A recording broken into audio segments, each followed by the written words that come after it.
The evening lecture hall at Northwestern University hummed with nervous energy. November rain streaked down the tall windows, casting long shadows across rows of empty seats.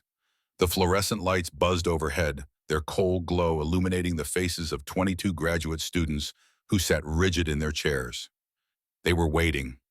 They were always waiting for her. Professor Evelyn Ashford stood at the front of the room, her back to the class, her hand moving across the blackboard with deliberate precision. The chalk clicked against the slate like a metronome, keeping time with some internal rhythm only she could hear. She was 30 years old, the youngest tenured professor in Northwestern's 170-year history. Her name appeared in textbooks. Her research had been cited over 3,000 times. She had been called a prodigy, a genius, a once-in-a-generation mind. But tonight, none of that mattered. Tonight, she had something to prove. The equation she wrote stretched across 3 full panels of the blackboard. It was a monster, a labyrinth of symbols and variables that seemed to twist back on itself like a snake eating its own tail. Elements from topology intertwined with number theory. Quantum mechanics merged with abstract algebra in ways that shouldn't have been possible. She had spent 6 months designing this equation. 6 months of sleepless nights and cold coffee. 6 months of obsessive refinement. It was her masterpiece. It was also completely unsolvable. When she finally turned to face the class, her expression was carefully composed. High cheekbones, ice blue eyes, blonde hair pulled back in a severe bun that revealed the sharp angles of her face. Beautiful, some might say. Cold, everyone agreed. She brushed the chalk dust from her fingers and surveyed the room with the detached interest of a scientist examining specimens under glass. "Ladies and gentlemen," she said, her voice cutting through the silence like a blade, "what you see before you is what I like to call the Ashford equation." A few students shifted uncomfortably.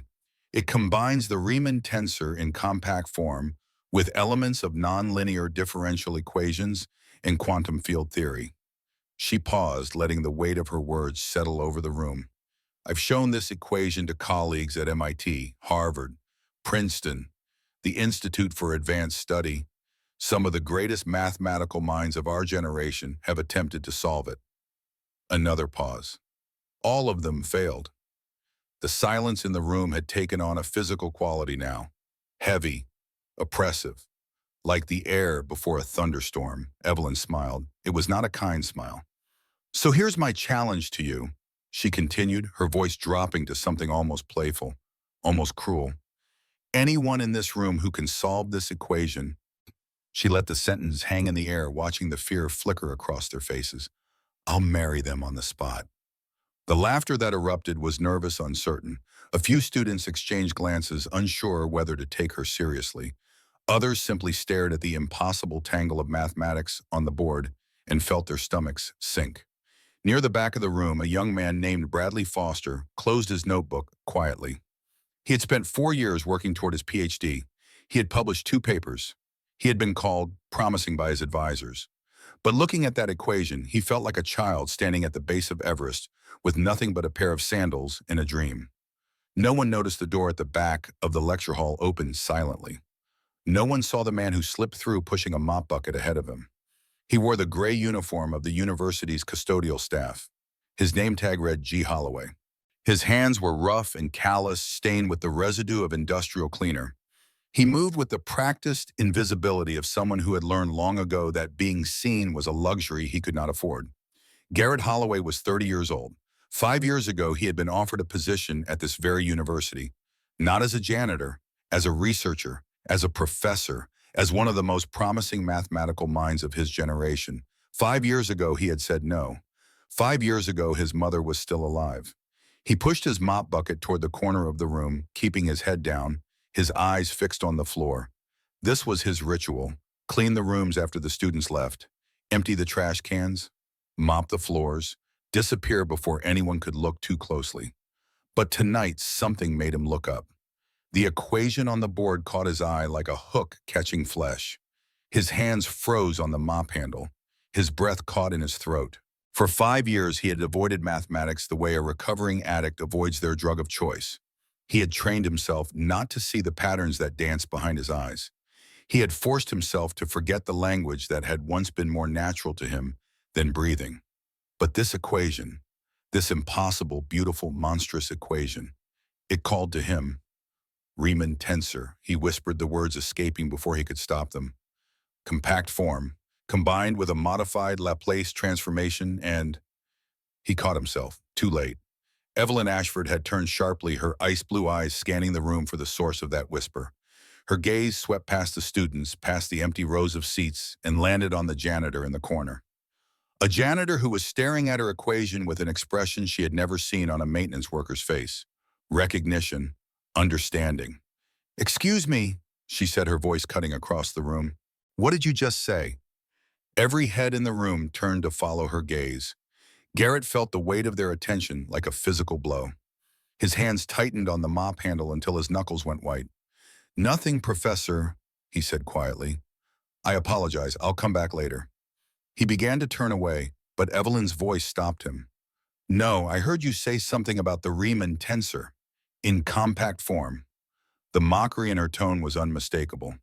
The students exchanged knowing smirks. The janitor thought he could understand graduate-level mathematics. How amusing. How pathetic. Garrett's jaw tightened. 5 years of keeping his head down. 5 years of being invisible. 5 years of swallowing his pride and his pain and his memories of who he used to be. He should have walked away. He should have apologized again and pushed his mop bucket out the door and never looked back. But something in Evelyn's voice, something in that casual, reflexive contempt, it struck a chord deep inside him that he thought had gone silent forever. "I said," he replied, his voice steady despite the earthquake inside him, "that I think I can solve it." The laughter that followed was immediate and brutal. The students didn't even try to hide their amusement. A janitor, solving a problem that had defeated the greatest minds at MIT. The absurdity was too delicious to ignore. But Evelyn wasn't laughing. She was staring at him with an expression he couldn't quite read. Curiosity, perhaps, or suspicion, or something else entirely. "Is that so?" she said softly. "Yes." The single word hung in the air between them. Evelyn studied him for a long moment, his rough hands, his gray uniform, the faint smell of floor cleaner that clung to him like a second skin. Everything about him screamed ordinary, unremarkable, forgettable. But his eyes told a different story. She pushed the thought aside. She had worked too hard, sacrificed too much to be rattled by a janitor with delusions of grandeur. "Very well," she said, her smile returning. Predatory, confident. "You have 1 week. Solve the equation and I'll honor my promise." She turned back to the class, dismissing him with a gesture. "Now where were we?" Garrett stood frozen for a moment longer. Then slowly he turned and pushed his mop bucket toward the door. As he reached the exit, he heard her voice one final time. "This is what happens," she was telling the students, "when people don't know their place." The words followed him out into the empty hallway. They were still echoing in his mind hours later. To understand the woman Evelyn Ashford had become, you had to understand the girl she had been. She was born in Cambridge, Massachusetts, in a house that looked like a monument to human achievement. The walls were lined with framed degrees and prestigious awards. The bookshelves groaned under the weight of academic journals and scientific texts. The air itself seemed to hum with intellectual superiority. Her father, Dr. Theodore Ashford, was a theoretical physicist whose name appeared in quantum mechanics textbooks around the world. He had been nominated for the Nobel Prize 3 times. Each time he had been passed over. Each time his disappointment had hardened into something colder, something more demanding. Her mother, Dr. Helena Ashford, was perhaps even more remarkable. A mathematician who had solved 3 of the 7 Millennium Prize problems before her 40th birthday. A woman whose mind operated on a plane that ordinary people could barely comprehend. Together they had produced Evelyn, not raised her, produced her, like a scientific experiment, like a hypothesis to be tested and refined and perfected. From the moment she could hold a pencil, she was pushed toward greatness. While other children had bedtime stories, Evelyn had mathematical proofs. While others played with dolls, she manipulated geometric shapes and solved logic puzzles. While others scraped their knees and made mud pies and learned the simple joy of being young and foolish and free, Evelyn sat in her room and studied. Always studying, never enough. The dinner table in the Ashford household was not a place for family conversation. It was a battleground of ideas. Nobel laureates and Fields Medal winners would gather around that table, debating theories and challenging assumptions, while young Evelyn sat silent, absorbing everything, understanding, even then, that love in this house was conditional. You were only as valuable as your last achievement. You were only as worthy as your next success. By the age of 12, she was attending university lectures, not as a curiosity, not as a prodigy on display, as a serious student expected to keep pace with minds twice and three times her age. By 16, she had published her first paper in a peer-reviewed journal. Her mother had read it, nodded once, and said, "The methodology in section 4 could be tighter. No congratulations, no celebration, just the eternal grinding pressure to be better, to be more, to be perfect." Her doctorate at 23 from Harvard wasn't an achievement in her family's eyes. It was a bare minimum. The price of admission to a world where she might, if she worked hard enough, be considered worthy of her parents' name. Northwestern offered her a tenure position at 28, the youngest in the university's history. She moved into an office with windows that overlooked the campus, and she filled it with degrees and awards and photographs of herself with famous mathematicians. Not a single personal item, not a single photograph of family, not a single memento of a life lived outside the walls of academia, because there was no such life. There never had been. Now at 30, Evelyn Ashford stood at the pinnacle of her field. She was respected, admired, envied. She had everything she had ever been taught to want. And yet, in the quiet moments between lectures when the lights dimmed and the students filed out, and she was left alone with the ghost of chalk dust hanging in the air, she sometimes caught herself wondering if this was all there was. A lifetime of achievement, a lifetime of recognition, a lifetime of being seen for what she could do, never for who she was. She pushed these thoughts aside the way she pushed aside everything that threatened to crack the armor she had built around herself. With discipline, with denial, with the relentless forward motion of a woman who had forgotten how to stand still. The pressure from the university board had been mounting for 2 years. Her last significant publication was Aging. Younger professors were making waves with innovative research. Whispers in faculty meetings suggested her tenure might have been premature. She needed something spectacular, something that would cement her position at the top of the academic hierarchy once and for all. The Ashford equation was supposed to be that something. She had designed it to be impossible, a monument to her own brilliance, a puzzle that would demonstrate the gap between her mind and everyone else's. But now a janitor had looked at her masterpiece and whispered the words Riemann tensor with something that sounded almost like understanding. She told herself it was impossible. She told herself he was delusional. She told herself 100 rational, logical, comforting things as she drove home through the rain that night. But sleep, when it finally came, was troubled by dreams she couldn't quite remember. Dreams of equations that solved themselves. Dreams of eyes that saw right through her. 500 miles away and 5 years in the past, a young man named Garrett Holloway stood in a hospital room and watched his mother die. She was 53 years old, a high school English teacher who had never earned more than $40,000 in a single year. A widow who had raised her son alone in a small apartment in Hartford, Connecticut. A woman whose hands were rough from years of grading papers and whose heart was big enough to fill every empty space in their lives. Dorothy Holloway had given Garrett everything.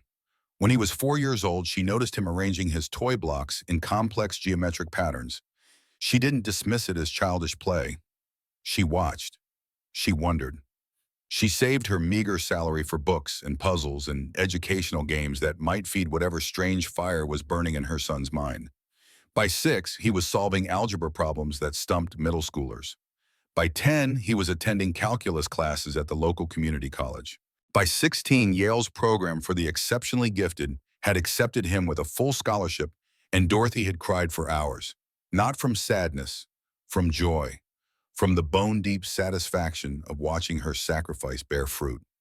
"You have a gift, Garrett," she had told him on the day he left for New Haven. Her hand was warm on his shoulder. Her eyes were bright with tears she refused to let fall. "Don't let anyone make you feel ashamed of it." At Yale, he flourished. His work on nonlinear differential equations caught international attention. Professors who had won Nobel Prizes sought him out for collaboration. Tech companies offered him millions. Universities worldwide competed for his attention. At 19, he became the youngest recipient of the Fields Medal, the most prestigious award in mathematics, the culmination of everything he had worked for, everything his mother had sacrificed for. The future spread before him like an infinite equation with only positive solutions. Then came the phone call. His mother had collapsed in the middle of teaching Hamlet to a class of juniors. One moment she was explaining Ophelia's madness. The next moment she was on the floor, and everything in Garrett's world began to unravel. The diagnosis was devastating. A rare cancer attacking her nervous system. Aggressive, advanced, terminal without intervention. But there was hope. There was always hope. A clinic in Switzerland was conducting experimental trials. The treatment was new, unproven, but promising. The doctors spoke of remission rates and survival curves with the careful optimism of people who had learned not to make promises they couldn't keep. The cost was $200,000. Just to begin, Garrett didn't hesitate. He withdrew from Yale overnight. He liquidated everything he owned. He sold his car, his computer, his books, his furniture. He took out loans under his own name, maxing out credit cards and begging banks for extensions. He worked 3 jobs. He slept 3 hours a night. He watched his mother fade. The treatment wasn't working. Week after week, he sat beside her bed in the Swiss clinic and watched the life drain out of her eyes. The cancer was too aggressive. The science wasn't ready. All the money in the world, all the sacrifice, and all the desperate prayers whispered in the dark hours of the night. None of it was enough. She died on a Tuesday afternoon in April. The sky outside her window was a perfect, heartless blue. Birds were singing in the trees. Somewhere in the distance, a church bell was ringing. Garrett held her hand as she slipped away. Her last words would haunt him for the rest of his life. "I'm sorry, baby," she whispered, her voice thin as paper. "I'm so sorry I ruined your life." She thought she was a burden. She thought her illness had destroyed everything he had built. She died apologizing to him. The grief that followed was total, complete, annihilating. Behind the hospital in a parking lot littered with cigarette butts and empty coffee cups, Garrett Holloway built a small fire. Into it, he fed every piece of paper that connected him to his former life. Research notes, published papers, letters of recommendation, acceptance letters from universities around the world. He watched them burn. He felt nothing. 2 days later, he threw his Fields Medal into a dumpster behind a gas station in rural Pennsylvania. The gold caught the sunlight as it fell, a brief flash of brilliance before it disappeared into the garbage. The mathematical prodigy the world had celebrated. The youngest Fields Medal winner in history, the golden boy of American academia, he ceased to exist. In his place stood a hollow man named Garrett Holloway, a man who took whatever work he could find, a man who learned to keep his head down and his mouth shut and his eyes fixed on the ground, a man who was very, very good at being invisible. 3 years later, he pushed a mop at Northwestern University. It was a coincidence, a cruel joke of fate. This was the very institution that had once begged him to join their faculty. They had offered him a corner office and a research budget and everything a brilliant young mathematician could want. He had turned them down for Yale. Now he cleaned their floors. No one recognized him. The academic world had a short memory, and besides, he looked nothing like the bright-eyed prodigy who had graced the covers of scientific journals. His face had hardened. His eyes had dimmed. The spark that had once attracted so much attention had been extinguished so completely that even people who had known him might have walked right past without a second glance. Every night after the students and professors went home, Garrett would walk the empty halls of the mathematics building. He would stomp before the blackboards where the day's lectures still lingered in chalk, and he would solve them, silently, in his head, without picking up a piece of chalk or writing a single symbol. Then he would erase them. It was his secret ritual, a way to touch the life he had abandoned without fully returning to it, a way to prove to himself that the gift his mother had nurtured hadn't died with her. It was still there, buried deep, waiting. He never expected anyone to notice. He never expected anyone to care. He certainly never expected to walk into a lecture hall on a rainy November evening and see an equation that would change everything. 3 days after the initial confrontation, the real trouble began. Evelyn was in the middle of explaining a particularly complex proof to her graduate seminar when the door opened and Garrett entered with his cleaning cart. She paused mid-sentence, her jaw tightened with visible irritation. Could you come back later? She said, her tone suggesting that nothing he could possibly be doing was worth interrupting her lecture. We're in the middle of something important. Garrett nodded apologetically. He turned to leave, his movements practiced and deferential. But his eyes caught the blackboard. The proof she was explaining had an error in it, a subtle mistake in the third line that would invalidate everything that followed, a missing negative sign that transformed the entire equation into nonsense. He saw it instantly, the way a musician hears a wrong note in a symphony, the way a painter notices a color that doesn't belong. He couldn't help himself. 5 years of suppressed instinct took over. The third line should be negative, he murmured. The words were barely audible, a whisper meant for himself alone. But in the silence of that lecture hall, they might as well have been a thunderclap. 22 students turned to stare at the janitor, who had just corrected their brilliant professor. Evelyn's face flushed red. The heat started at her neck and spread upwards, staining her carefully maintained composure with the ugly blotch of humiliation. "I'm sorry," she said, her voice carrying a dangerous edge that made several students sink lower in their seats. "What did you say?" Garrett realized his mistake immediately. He felt the weight of every eye in the room pressing down on him like a physical force. "Nothing, Professor. I apologize. I'll come back later." He gripped his card handle, preparing to escape. But a student in the front row was already checking the work on his laptop. "Professor Ashford," Bradley Foster said hesitantly, his voice barely above a whisper. "He's actually right. The sign is wrong in line 3. The silence that followed was deafening. Evelyn turned back to the board. Her hands trembled slightly as she examined her work. The error was obvious now, glaring, the kind of mistake a first-year graduate student would be embarrassed to make. She corrected it without acknowledgement. When she turned back to face the class, her expression had transformed into something dangerous. A predator's smile, a wolf showing its teeth. "Since you seem to know so much about mathematics," she said to Garrett, her voice dripping with venom, masked as courtesy, "perhaps you'd like to take another crack at that equation from Monday night." She gestured toward the board where she had left the Ashford equation still unsolved, still taunting everyone who dared to look at it. "After all, my offer still stands. Solve it, and I'll marry you." The mockery in her voice could have cut glass. Several students laughed. The sound was hollow, uncomfortable, the laughter of people who were witnessing something cruel but didn't know how to stop it. Others looked away, embarrassed by their professor's behavior. Garrett's hands tightened on his card handle until his knuckles went white. For 5 years he had swallowed every insult, every slight, every casual cruelty from people who looked at his uniform and saw nothing worth respecting. But something about Evelyn Ashford pushed back against that carefully constructed passivity. Maybe it was the way she spoke to him, like he was less than human, like his existence was an inconvenience she was being forced to tolerate. Maybe it was the memory of his mother's voice.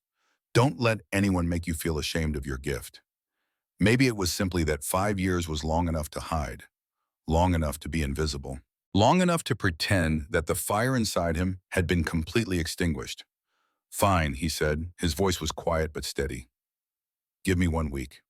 The words hung in the air between them. Evelyn laughed. The sound echoed off the walls, bright and brittle and sharp. "1 week it is. Don't disappoint me." Garrett nodded once. Then he pushed his cart toward the door and walked out without looking back.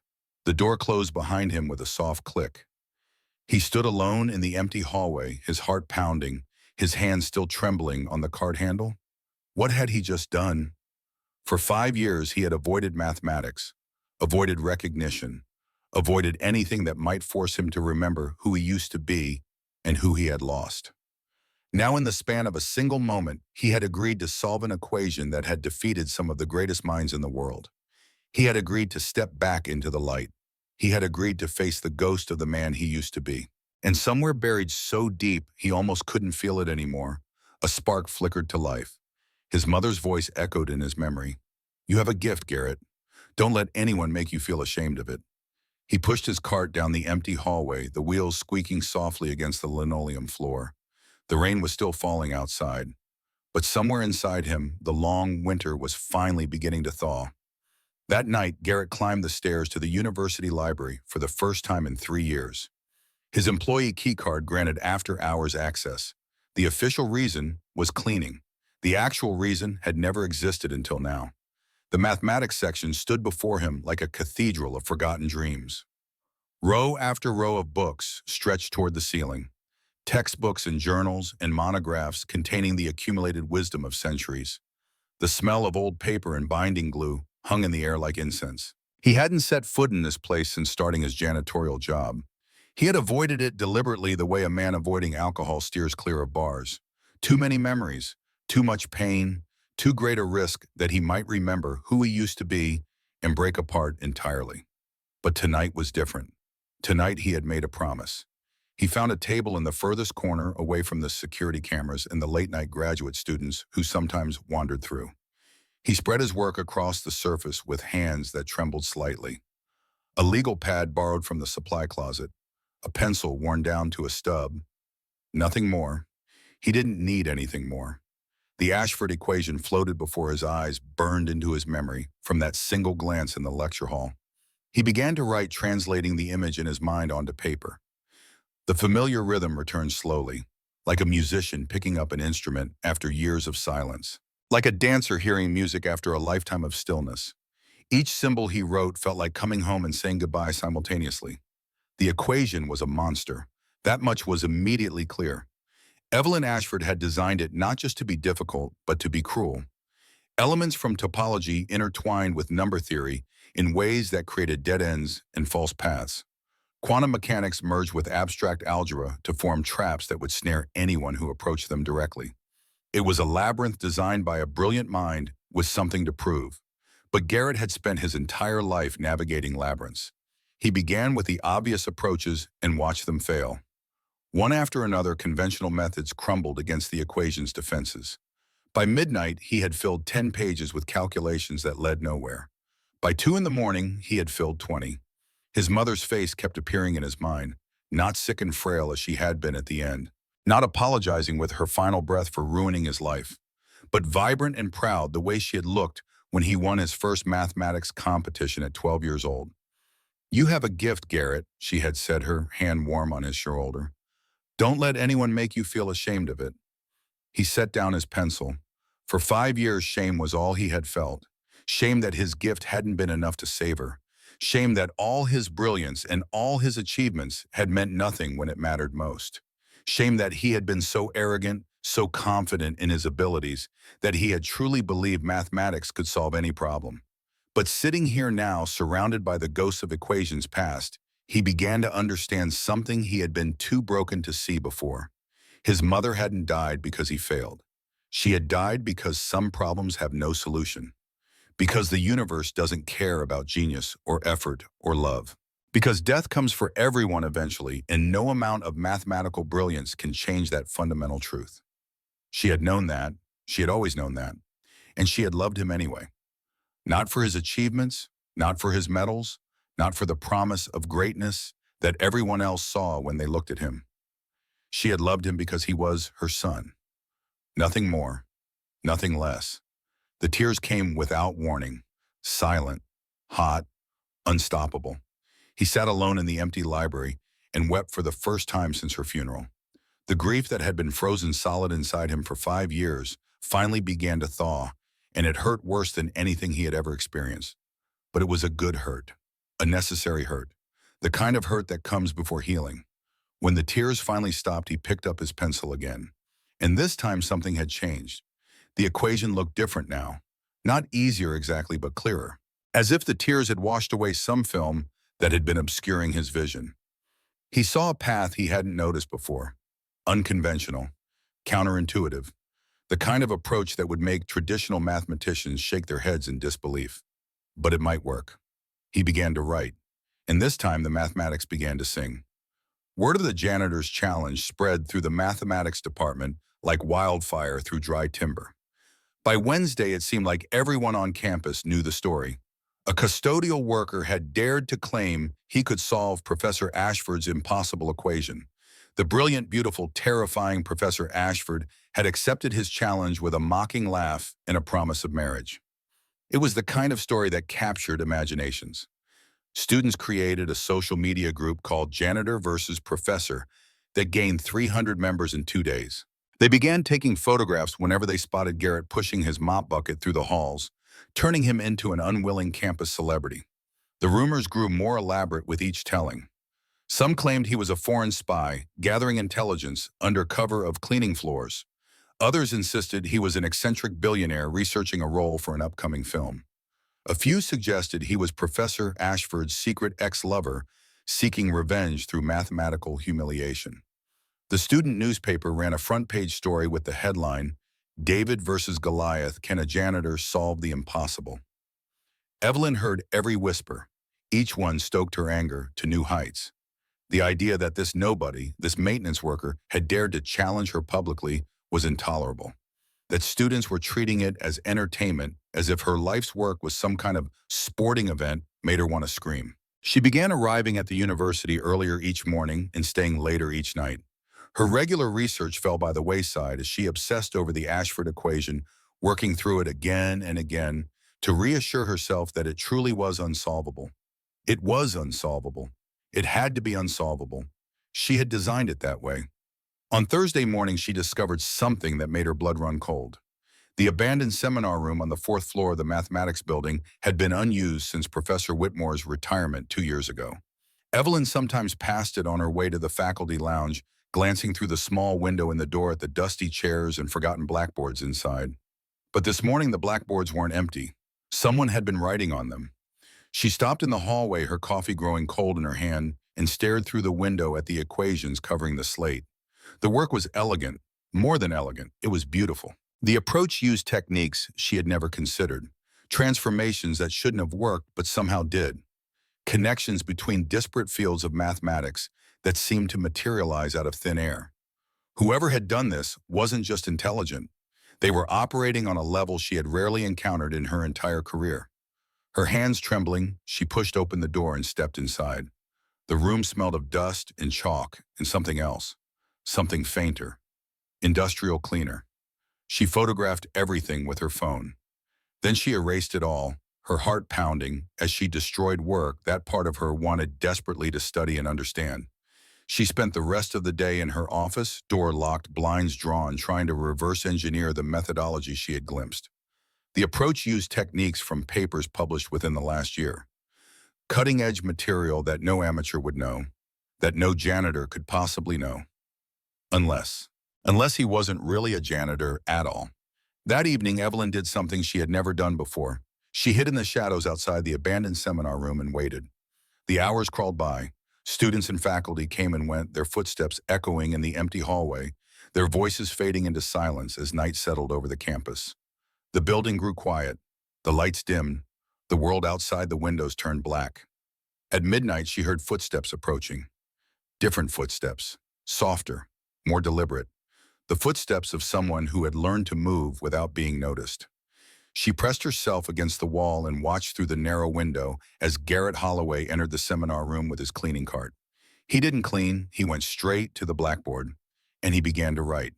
Evelyn watched in growing disbelief as he worked through transformations she had only seen in the most advanced journals. His movements were confident, unhesitating, the movements of someone who wasn't solving a problem so much as remembering a solution they had always known. He worked for 2 hours. She watched for every minute of it. When he finally sensed her presence and turned around, she was already gone. Running down the hallway on silent feet, her worldview cracking like ice under spring sunshine. She reached her office and closed the door behind her. Her hands were shaking. Her breath came in short, sharp gasps. Everything she believed about the world, about natural hierarchies, about the inherent superiority of those who achieved and the inherent inferiority of those who served. All of it was crumbling. She sat in the dark for a long time trying to reconcile what she had witnessed with everything she had been taught since childhood. She couldn't. Friday afternoon, the video appeared. A student named Megan Lawson had been practicing a presentation in an empty classroom when Garrett entered to clean. The blackboard still contained a problem from an earlier class, a graduate-level differential equation that had stumped several PhD candidates. Megan recognized him from the rumors. She asked jokingly if he could solve it, her phone already recording what she assumed would be a funny failure to share with her friends. What happened next was captured in crystal-clear footage that would be viewed over 1 million times. Garrett studied the board for 30 seconds. His eyes moved in patterns that suggested deep analysis rather than confusion. He wasn't staring blankly. He was reading, understanding, processing information at a speed that seemed almost inhuman. Then he picked up a piece of chalk, and he began to solve. His hand moved across the board with fluid confidence. Each symbol flowed into the next with the inevitability of water finding its level. He worked through the problem in under 3 minutes, explaining each step in a clear, patient voice that revealed not just knowledge but the ability to teach. "You see here," he said to Megan, who stood frozen in shock. "The trick is recognizing this as a hidden Laplace transformation. Once you see that, the rest follows naturally." He set down the chalk. He picked up his mop. He walked out of the room without another word. Megan stood motionless for a full minute before she remembered to stop recording. The video went viral within hours. Shared across academic forums and social media platforms, it reached Dean Caldwell's office before dinner. The comments section exploded with speculation. Who was this janitor? Where had he learned mathematics? Was this some kind of elaborate hoax? By Saturday morning, the video had been viewed over 1 million times. By Saturday afternoon, Dean Richard Caldwell had called an emergency faculty meeting. The conference room filled with professors from multiple departments, mathematics, physics, engineering, even a few curious faces from the humanities who had heard the rumors and wanted to see for themselves. They played the video repeatedly on the projection screen, pausing to examine Garrett's work, rewinding to watch him solve the problem again and again. "This is graduate-level material," muttered Professor Whitmore, the department's most senior mathematician. At 70 years old, he had been teaching since before most of his colleagues were born. He had seen prodigies come and go. He had watched brilliant minds rise and fall. He had never seen anything quite like this. "No, Edmund," said Professor Martinez from the physics department. "This is beyond graduate level. The approach he used wasn't published until last year in the Journal of Advanced Mathematics." The room fell silent. "I've seen that handwriting before," Professor Whitmore continued slowly. "On boards left unerased in the mornings. I thought it was a graduate student working nights." All eyes turned to Evelyn. She sat rigid in her chair, her face carefully composed, revealing nothing of the chaos churning inside her. The video had confirmed everything she had witnessed in the abandoned seminar room. The janitor wasn't delusional. He wasn't lucky. He was something else entirely. Something that didn't fit into any category she understood. Professor Ashford, Dean Caldwell, said, his tone leaving no room for evasion. "You issued this challenge publicly. The university's reputation is now involved. We need to know, can this man actually solve your equation?" The humiliation was complete. She had to admit in front of her colleagues and superiors that she didn't know, that the work she had seen him do suggested he might actually succeed, that everything she had assumed about him might be wrong. "I don't know," she said quietly. The words felt like broken glass in her throat. "Then we need to verify this properly," Dean Caldwell decided. "Monday morning, public demonstration in the main lecture hall. If he can do what he claims, we need to know who this man really is." The meeting adjourned. Professors filed out, discussing the unprecedented situation in hushed, excited voices. Evelyn remained seated. Professor Whitmore lingered, placing a gentle hand on her shoulder. "Flynn," he said softly, "I've been teaching for 40 years. I've seen prodigies and frauds. That man is no fraud." She looked up at him. "Whatever his story is," Professor Whitmore continued, "you might want to prepare yourself for Monday." He left her alone in the empty conference room. She sat for a long time staring at the frozen video frame on the projection screen. The janitor at the blackboard, his eyes focused and intent, his hand moving with the certainty of someone who had done this 1,000 times before. Who was he? What was he? And why did looking at him make her feel like everything she believed about herself was built on sand?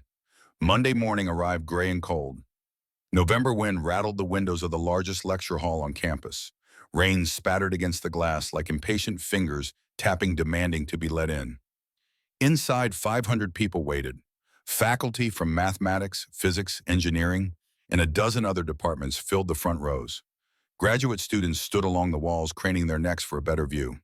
Undergraduate mathematics majors sat in clusters, phones ready to record history. Local news crews from 3 stations had set up cameras in the back. Their reporters practiced their introductions, trying out different phrasings, preparing for whatever might happen. The university's public relations team stood in a nervous cluster near the door, unsure whether they were about to witness triumph or disaster. The blackboard had been cleaned and prepared. The Ashford equation covered 3 full panels, exactly as Evelyn had written it 8 days ago. The symbols seemed to pulse with malevolent energy under the harsh fluorescent lights. Evelyn stood at the podium in her best suit, navy blue designer, the kind of armor she wore when she needed to feel powerful. Today it felt like nothing more than cloth. The clock on the wall showed 9:58. The murmur of the crowd rose and fell like waves against a shore. At exactly 10 o'clock, the door at the back of the hall opened. Garrett Holloway walked in. He wore his janitor's uniform, the same gray coveralls he wore every day, the same work boots scuffed and stained from years of hard labor, the same name tag reading G. Holloway pinned above his heart. He had made no effort to dress up, no effort to look like anything other than what he appeared to be, a maintenance worker, a nobody, a man who cleaned toilets for a living. The room erupted in whispers. Phone cameras emerged from pockets and purses like flowers turning toward sunlight. 500 pairs of eyes tracked his progress as he walked down the center aisle toward the stage. He looked smaller somehow under the harsh lights, more vulnerable than the mysterious figure who had been haunting the mathematics building at night. His hands shook slightly as he approached the blackboard. Evelyn noticed he had tried to clean the permanent stains from under his fingernails. He had failed. She forced herself to speak. "Mr. Holloway," she said, her voice steady despite the earthquake inside her, "you claimed you could solve this equation. The terms remain the same. If you successfully solve it, I'll honor my original statement." The words tasted like ash in her mouth. Each syllable felt like a small death of the world she had known. Garrett picked up a piece of chalk. Its weight was familiar and foreign simultaneously. He had held chalk thousands of times in his previous life. But that was another person, another existence, a world that had ended in a hospital room 5 years ago. For a moment, he stood frozen. He felt the eyes of hundreds pressing down on him like a physical force, the weight of expectation and skepticism in equal measure, the knowledge that whatever happened next would change everything. Then his mother's voice echoed in his memory. "Don't let anyone make you feel ashamed of your gift." He began to write. The room fell absolutely silent. No whispers, no rustling, no sound except the soft click of chalk against slate and the distant hum of the building's ventilation system. His approach was unconventional from the first line. Instead of attacking the equation directly, he began with a transformation that made several professors lean forward in surprise. He was treating the problem as if it existed in a completely different mathematical space, as if the equation Evelyn had written was merely a shadow of something deeper. He worked methodically but with increasing confidence, each step built on the previous one with an inevitability that felt almost musical. The mathematics flowed from his hand like water finding its way downhill. Natural, unstoppable, beautiful. 40 minutes passed. He filled the first blackboard and moved to the second. An hour passed. He filled the second blackboard and moved to the third. Nobody moved. Several professors had pulled out notebooks and were following along with his work. Their expressions shifted from skepticism to surprise to something approaching awe. Occasionally, one of them would gasp or nod or whisper something to a colleague. The cameras continued to record, the rain continued to fall, and Garrett Holloway continued to write. When he finally set down the chalk and stepped back, 90 minutes had passed.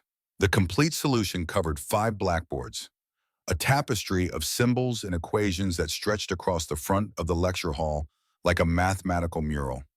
The silence stretched. 1 heartbeat. 5. 10. Then Professor Edmund Whitmore, 70 years old, 40 years of teaching experience, survivor of countless academic battles, rose slowly from his seat. His voice, when it came, was barely above a whisper, but in that silence it carried to every corner of the room. "My God," he said, "it's not just correct, it's beautiful." He paused, his eyes scanning the blackboards with something like reverence. "This is publishable work. This is remarkable." The eruption that followed was deafening. Applause thundered through the lecture hall. Students stood on their chairs to see better. Professors pushed forward to examine the work more closely, pointing at specific sections, shaking their heads in disbelief. The camera flashes were blinding, a strobe light of validation and recognition. But Garrett wasn't looking at the crowd, he was looking at Evelyn. She stood frozen at the podium, her face pale as paper. Her hands gripped the wooden surface so tightly that her knuckles had turned white. Her eyes were fixed on the blackboards, but she wasn't seeing the mathematics anymore. She was seeing her world collapse. The equation she had designed to be unsolvable. The challenge she had issued as a cruel joke. The certainty she had carried her entire life that there was a natural order to the world with people like her at the top and people like him beneath notice. All of it was crumbling to dust. When the chaos finally subsided enough for someone to speak, Evelyn's voice barely reached the microphone. "The solution is correct," she confirmed. Each word felt like a stone dropping into still water. The crowd exploded again, but Garrett raised his hand for quiet. When he spoke, his voice was steady and clear. It carried the kind of authority that comes not from position or title, but from truth. "Professor Ashford," he said, "I don't expect you to honor a promise made in mockery." The room went silent again. "I didn't solve this for that." He paused, meeting her eyes directly, and she saw in them not triumph, not vindication, sadness. "I solved it because for 5 years I've been invisible in these halls. I've mopped these floors. I've emptied these trash cans. I've been looked through like I was made of glass." His voice didn't waver. "Not just by you, by almost everyone." He looked out at the audience, the professors and students and reporters and cameras, the people who had ignored him for 3 years, the people who had walked past him 1,000 times without ever seeing him. "I solved it because I wanted just once to be seen for who I really am, not a janitor, not a servant, a mathematician." The weight of his words settled over the room like snow, slow, heavy, cold. Someone in the back started clapping. A single person, then others joined. The applause built slowly this time. Not the explosive celebration of before, but something deeper. Something that acknowledged not just his achievement, but his pain. But Garrett wasn't finished. "My name," he said, "is Garrett Holloway." He paused. "5 years ago, I was the youngest recipient of the Fields Medal for my work on nonlinear differential equations." The gasps that rippled through the audience were audible. "I left mathematics to care for my dying mother. And after she passed," his voice cracked. "Just for a moment. Then it steadied. I couldn't find my way back. I've been hiding here in plain sight because being invisible hurt less than remembering who I used to be." Professors were pulling out their phones now, searching his name, finding archived articles and old photographs in the story of the prodigy who had vanished without explanation. "But solving this equation reminded me of something important." He looked directly at Evelyn. "Hiding from pain doesn't heal it. It just spreads it around, makes you treat others the way you feel inside." He paused. "Worthless." The word hung in the air. "Professor Ashford, you're brilliant. Your work on topology is groundbreaking. But brilliance without humanity is just cold light." His eyes held hers. "It illuminates nothing that matters." He turned and walked toward the door. 500 people watched him go. No one tried to stop him. No one knew what to say. As he reached the exit, he paused and looked back over his shoulder. "The equation has a second solution, by the way. Even more elegant than the first." A ghost of a smile crossed his face. "Perhaps Professor Ashford would like to find it." Then he was gone. The door closed behind him with a soft click, and Evelyn Ashford stood at the podium, tears streaming down her face in front of 500 witnesses to her humiliation and his grace. The lecture hall emptied slowly. Professors lingered, examining the blackboards, discussing what they had witnessed in hushed, excited voices. Students clustered in groups, checking their phones, watching the videos they had recorded, already posting to social media. The reporters gathered their equipment and hurried away to file their stories. The PR team huddled together, trying to figure out how to spin this unexpected development. Eventually, everyone left, everyone except Evelyn. She stood alone in the empty hall, staring at the 5 blackboards covered with Garrett's elegant mathematics. The solution to her unsolvable equation. The proof of her arrogance. She had spent her entire life building walls. Walls made of achievements and accolades, and the cold certainty that she was better than everyone else. Walls that protected her from the pain of never being good enough for her parents. Walls that kept everyone at a distance where they couldn't hurt her. couldn't see the terrified little girl hiding behind the brilliant professor. In 90 minutes, Garrett Holloway had torn those walls down. Not with anger, not with cruelty, with truth. The truth that brilliance without humanity was worthless. The truth that she had spent 30 years climbing a ladder that led nowhere. The truth that she had looked at another human being and seen nothing but a uniform and a mop. The tears came harder now, sobs that shook her entire body. She sank into a chair in the front row and wept. She wept for the child she had been desperate for love that never came. She wept for the woman she had become so afraid of being seen as less than perfect that she had forgotten how to be human. She wept for all the people she had dismissed and overlooked and treated as beneath her notice. She wept for Garrett Holloway, who had lost everything and still found the grace to treat her with more kindness than she deserved. When the tears finally stopped, she felt hollowed out, empty, but also somehow lighter, as if the tears had washed away something that had been poisoning her for years. She looked up at the blackboards one more time. The equation has a second solution, even more elegant than the first. Perhaps Professor Ashford would like to find it. For the first time in her life, Evelyn Ashford didn't want to solve a mathematical problem to prove she was the smartest person in the room. She wanted to solve it to prove she could be better. She wanted to solve it because Garrett Holloway had challenged her, not to humiliate her, to help her. She stood up slowly. She wiped her eyes with the back of her hand. She straightened her navy suit even though there was no one left to see her. Then she walked out of the lecture hall and into the gray November afternoon. Somewhere on this campus, a janitor who was also a genius was pushing a mop bucket through empty hallways. She needed to find him. She needed to apologize. She needed to learn how to be human again. And maybe if she was very lucky, he would teach her. That evening, Evelyn did something she had never done before in her 3 years at Northwestern. She went to the basement. The stairs leading down were narrow and poorly lit. The walls were painted institutional green, the color of hospitals and prisons and places where people went to be forgotten. The air grew cooler with each step, carrying the faint smell of cleaning chemicals and machine oil. She had never been down here before. In 3 years of walking these halls of teaching, in these classrooms, of building her career in this building, she had never once descended to the place where the people who kept everything running actually worked. It had never occurred to her. They were invisible. She had made them invisible. The custodial break room was at the end of a long corridor. Fluorescent lights buzzed overhead, casting harsh shadows on the concrete floor. A vending machine hummed in the corner. A bulletin board displayed safety notices and shift schedules, and a faded poster about proper lifting techniques. She found Garrett in a small supply closet nearby. He was organizing bottles of floor cleaner on metal shelves, his back to the door, his movements methodical and unhurried, as if nothing had happened, as if he hadn't just shattered her entire worldview in front of 500 people. She stood in the doorway for a long moment watching him work. He knew she was there. She could tell by the slight tension in his shoulders, the careful way he kept his back turned. He was giving her time to find the words, time to decide if she really wanted to say them. "We need to talk," she finally said. Her voice sounded strange in this space, too loud, too formal, the voice of a professor addressing a subordinate, not a woman approaching a man she had wronged. Garrett didn't turn around. His hands continued their work, arranging bottles with careful precision. "There's nothing to talk about, Professor Ashford. You don't owe me anything." The words were gentle but final. A door closing. She stepped into the small room and closed the door behind her.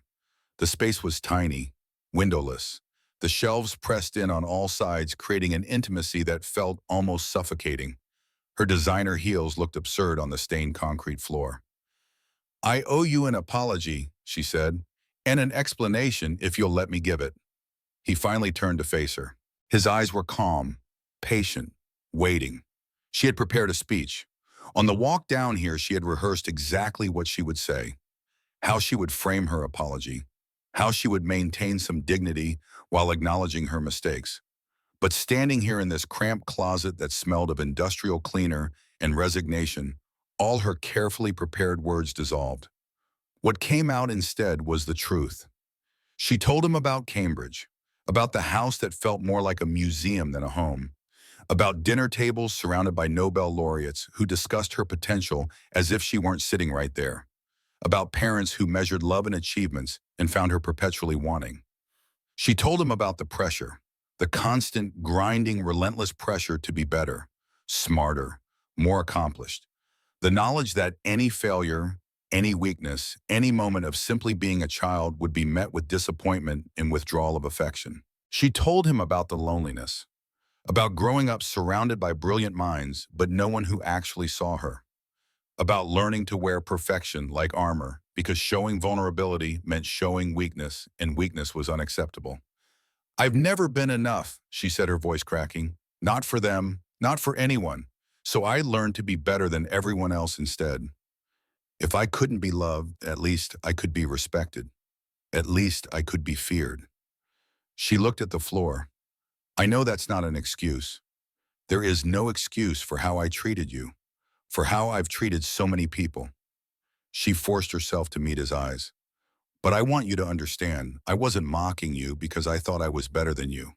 I was mocking you because somewhere deep inside I was terrified that I wasn't better than anyone, that without my degrees and my publications and my position, I was nothing."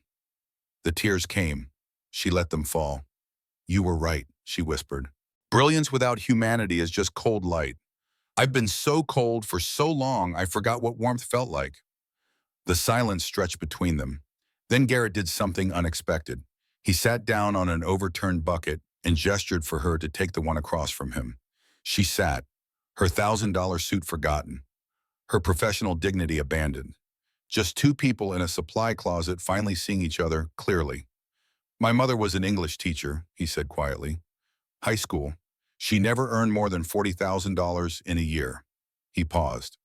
"But she was the richest person I ever knew." And then he told her everything. He told her about growing up in that small apartment in Hartford, about a woman who worked two jobs to keep the lights on but always found time to read him bedtime stories, about hands roughened by grading papers that were somehow always gentle when they touched his face, about a love that asked for nothing and gave everything. He told her about discovering his gift, about the joy of numbers and patterns and the elegant dance of mathematics, about his mother's tears when Yale accepted him, about standing on a stage at 19 years old receiving the highest honor in his field and seeing her face in the crowd shining with pride. "She wasn't proud of the medal," he said. "She was proud that I was happy, that I had found something I loved. She always said the mathematics didn't matter. What mattered was who I was becoming." His voice grew thick, and then she got sick. He told her about the diagnosis, about the experimental treatment in Switzerland, about liquidating everything, maxing out credit cards, working 3 jobs while sleeping 3 hours a night, about watching her fade despite everything he tried. "I thought my brilliance could save her," he said. "I actually believed that if I was smart enough, successful enough, I could solve any problem, even death." He shook his head. "The universe doesn't care about genius. The hospital administrator didn't care about my Fields Medal. When I couldn't pay, she was transferred to a state hospital. She died holding my hand." His voice broke. Her last words were an apology. "She died saying she was sorry for ruining my life." The tears rolled down his cheeks. She thought she was a burden. After everything she sacrificed, everything she gave, she died believing she had destroyed me. Evelyn reached out and took his hand. It was rough, calloused, warm, real. "The grief destroyed me," he continued. "I burned my research, threw away my medals, erased every trace of the man I used to be. I couldn't stand to look at any of it. Every equation reminded me of her. Every success felt like a betrayal." He looked at their joined hands. "I came here because this was the place that had wanted me most, the university that had begged me to join their faculty. I thought maybe in some twisted way cleaning their floors would feel like penance." He met her eyes. "For 5 years I've been punishing myself, hiding from the world, believing I deserved to be invisible because I couldn't save her." The silence in the small room was profound. Two broken people, two brilliant minds, two wounded hearts that had forgotten how to heal until now. "We're quite a pair," Evelyn whispered. "The professor who's afraid to be human and the human who's afraid to be a professor." Something shifted in his eyes, something that might have been the beginning of a smile. "What do we do now?" she asked. He thought for a long moment. "We start over," he said. "We learn to see each other. Not the titles or the uniforms or the masks we wear, the people underneath. He squeezed her hand gently. And maybe if we're lucky, we help each other remember who we were meant to be. The weeks that followed were a kind of miracle. Slow and quiet the way real transformation always is. Evelyn began to see, not just Garrett, but everyone she had spent years looking through. The custodial staff who kept the building clean, the security guards who walked the halls at night, the cafeteria workers who served lunch with tired smiles. She learned their names. She learned to say good morning and actually mean it. She learned that the woman who cleaned her office was named Margaret and had 3 grandchildren and was saving for a trip to Hawaii. That the security guard named Thomas had served in the army and played chess on his breaks. That the cafeteria worker named Rose made the best lemon bars in the county and dreamed of opening her own bakery. She learned that every person she passed carried a story just as complex and meaningful as her own. And the more she saw, the more ashamed she became of the person she had been. But shame, she discovered, could be transformed into action, into change, into becoming someone worthy of the second chance she had been given. 3 weeks after the demonstration, Garrett appeared in her office doorway. "I have a proposition," he said. She looked up from the paper she was pretending to read. "I'm listening." "The equation you designed, it has a second solution. I found it on the 3rd night, but I didn't reveal it." She felt a flash of irritation. Old habits. "Why not?" He smiled slightly. "Because I wanted more time, more excuses to think about you, to try to understand you." The irritation dissolved into something warmer.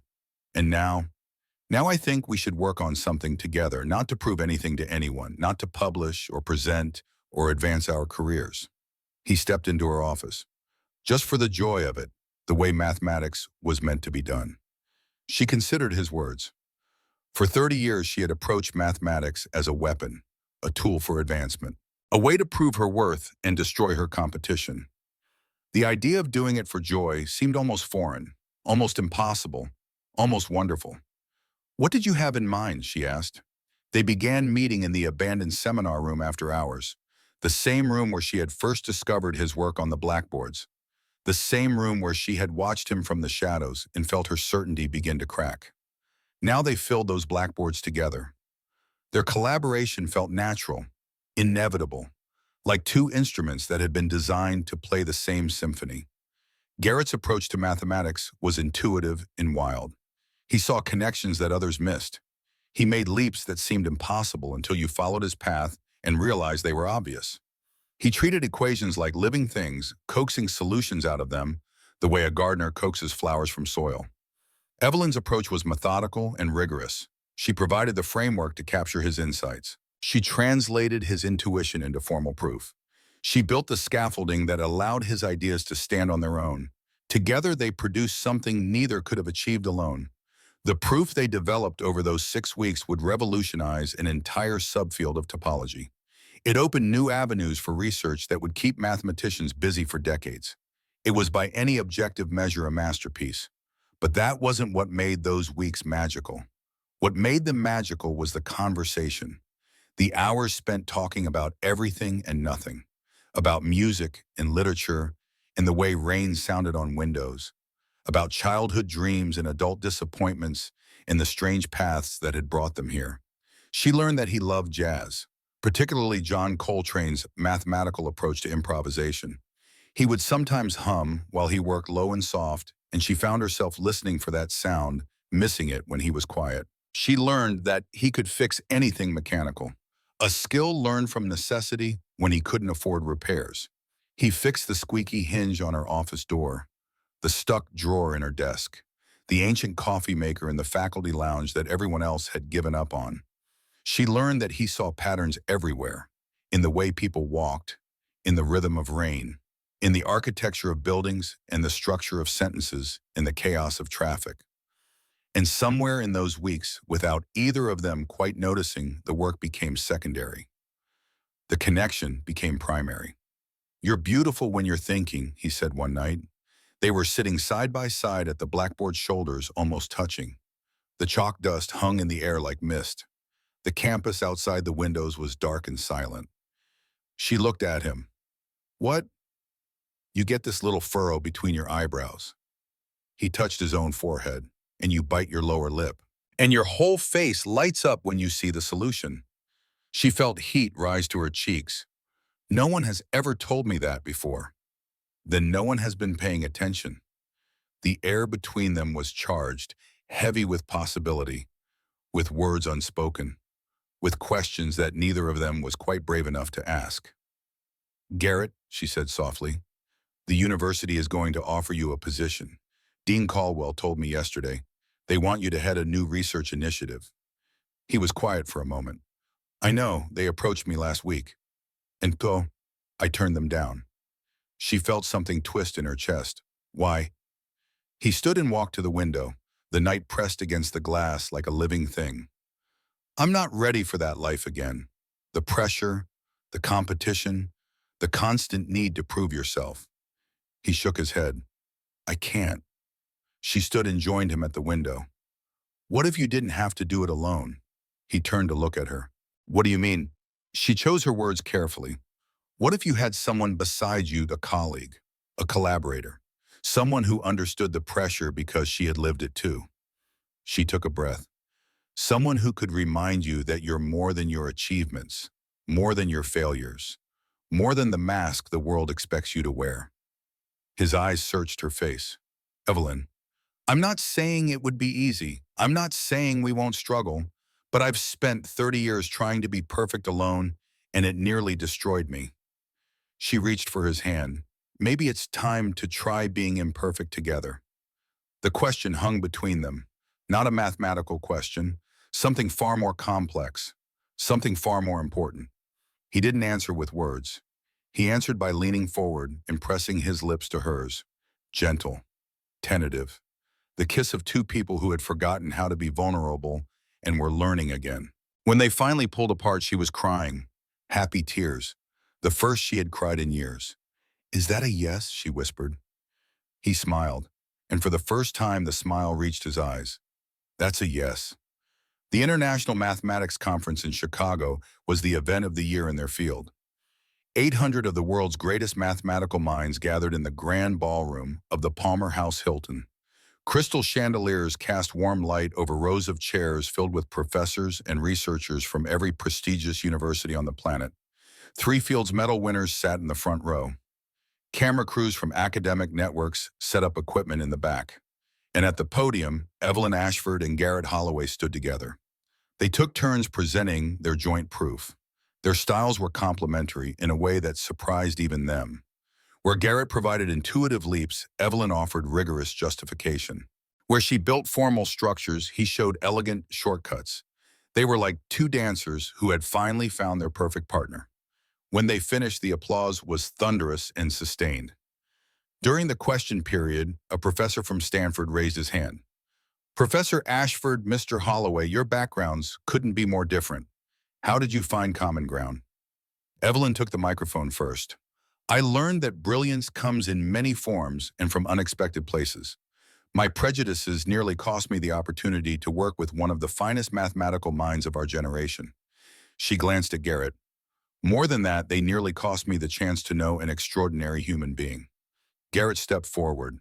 "And I learned that hiding from the world doesn't protect you from pain. It just guarantees you'll face it alone." He looked at her. "Professor Ashford didn't just collaborate with me on this proof. She helped me find my way back to myself." The audience was silent, moved, understanding that they were witnessing something more than an academic presentation. After the session ended, Dean Caldwell approached them in the lobby. "Mr. Holloway," he said, "the university would like to extend our offer again. Full research position, your own lab, complete freedom to pursue whatever interests you." Garrett considered for a long moment. "I'll accept," he said finally, "on one condition." "Name it." "I continue my custodial duties. 1 hour each day." The dean blinked. "I'm sorry. It keeps me grounded, reminds me that every person in that building, regardless of their job, deserves respect." He smiled slightly. "I've learned that invisibility can be a gift or a curse depending on how you use it. I'd like to keep using it to remember who I really am." Dean Caldwell was quiet for a moment. Then he nodded. "Consider it done." 6 months later, the university held a special ceremony. The largest auditorium on campus was filled to capacity. Faculty members in academic robes occupied the front rows. Graduate students and undergraduates filled the seats behind them. Local media set up cameras along the walls. But the front row was different from any academic ceremony that had come before. Sitting in the places of honor, wearing their best clothes and looking uncomfortable and proud in equal measure, were the custodial staff of the mathematics building.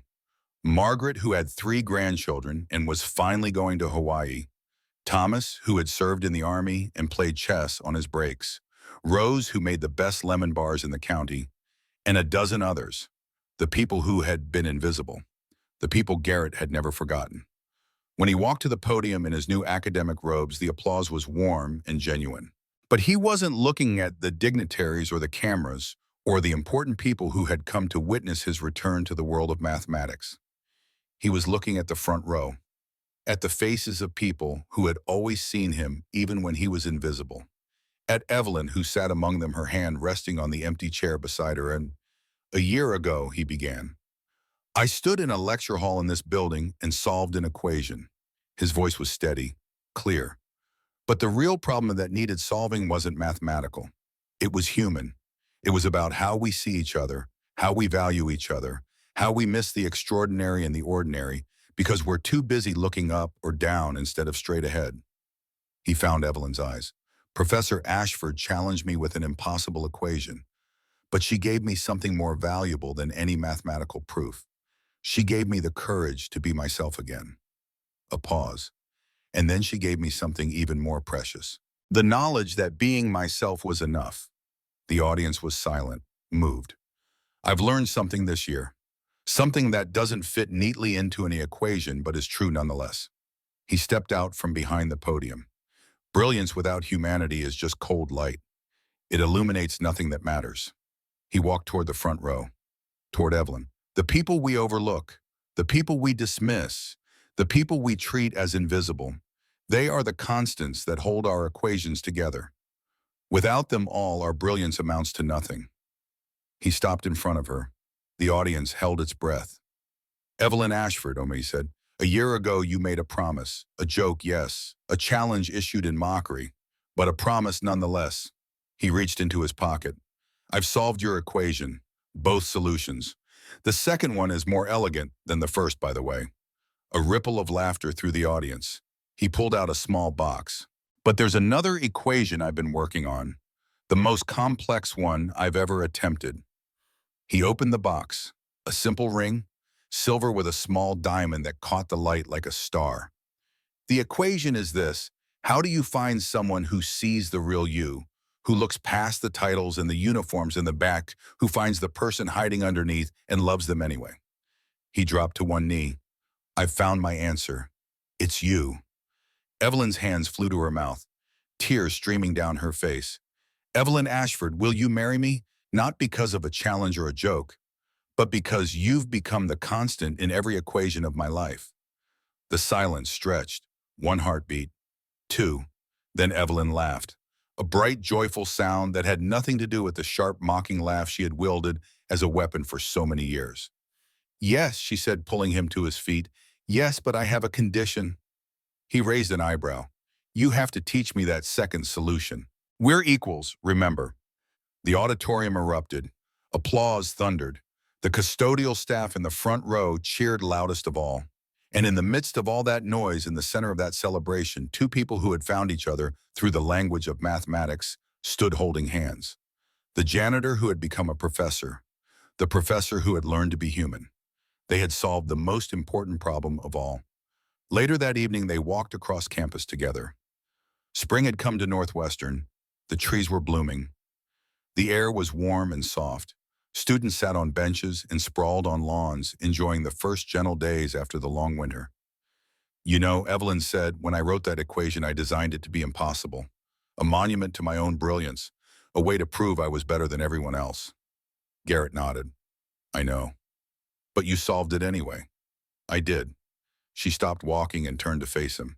Why really not the speech you gave in the lecture hall? The real reason.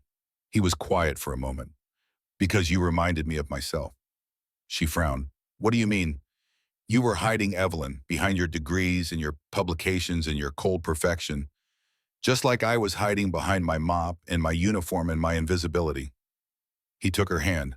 We were both afraid of the same thing, being seen, being known, being loved for who we really are instead of what we can do. And now, he smiled, now I'm not hiding anymore, and neither are you. They walked on. The campus spread out before them, full of life and possibility. Students hurried past, absorbed in their own concerns. Professors strolled between buildings, deep in conversation. The world continued its eternal dance, indifferent to any individual drama. But for Evelyn and Garrett, everything had changed. They had found each other. Two broken people who had helped each other heal. Two brilliant minds who had learned that intelligence without compassion was worthless. Two lonely hearts who had finally found home. What happens now? Evelyn asked. Garrett considered the question. Now we work, we teach, we research, we try to be good humans in a world that often rewards being bad ones.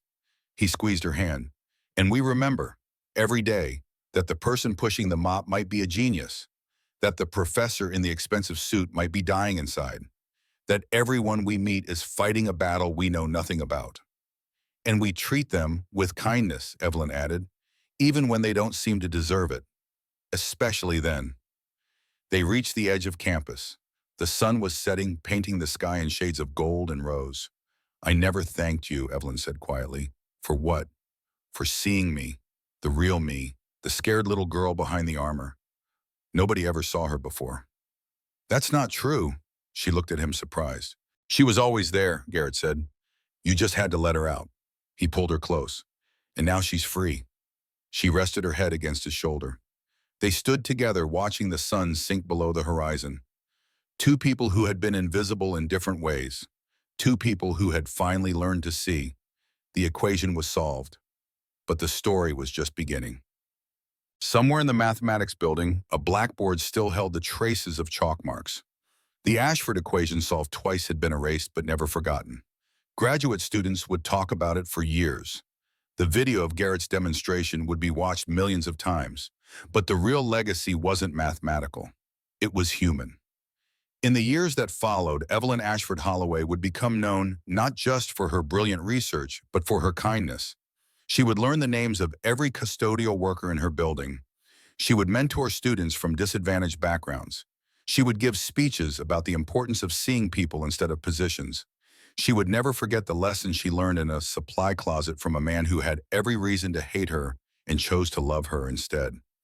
And Garrett would continue his strange dual life, professor in the morning, janitor for 1 hour in the afternoon. His students would sometimes find him pushing a mop through the hallways, and they would learn as something their textbooks couldn't teach them. That dignity has nothing to do with job titles. That genius can appear in unexpected places. That the measure of a person is not what they achieve, but how they treat others. In the end, that was the real solution. Not to the equation on the blackboard, to the equation of life itself. The answer wasn't a number or a proof or a formula. The answer was love, patient and humble, willing to see, brave enough to change.